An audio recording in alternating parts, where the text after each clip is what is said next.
আপনার জন্য আমরা কোনো টেবিল নিতে পারতেছি না।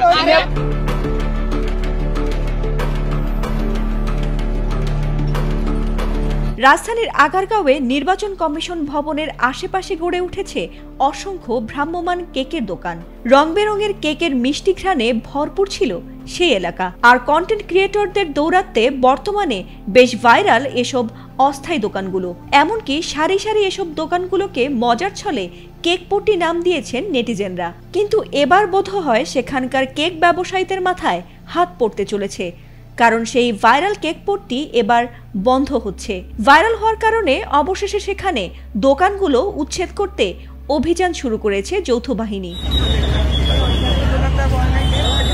রঙিন আলো, বাহারি স্বাদের কেক আর কন্টেন্ট ক্রিয়েটরদের ক্যামেরার ফ্ল্যাশে ঝলমল করত আগারগাঁওয়ের এই এলাকাটি। তাই এই রাস্তার নামই হয়ে গিয়েছিল কেকপট্টি। স্থানীয় বাসিন্দাদের মতে কয়েক মাস আগে কিছু তরুণ তরুণী নিজেদের হাতে তৈরি কেক এখানে বিক্রি শুরু করেন। তাদের হাসি মুখ, রঙিন আলো আর ঘরোয়া কেক মুহূর্তেই ভাইরাল হয় সোশ্যাল মিডিয়ায়।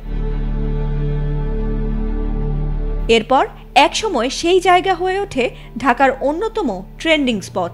সন্ধ্যা নামলেই যেন তরুণ তরুণীদের ভিড়, ইনফ্লুয়েন্সারদের লাইভ আর দর্শনার্থীদের আনাগোনা সব মিলিয়ে জমে উঠত অন্যরকমের মেলাটি। কিন্তু জনপ্রিয়তার এই ঢেউ শেষ পর্যন্ত কাল হয়ে দাঁড়ায়।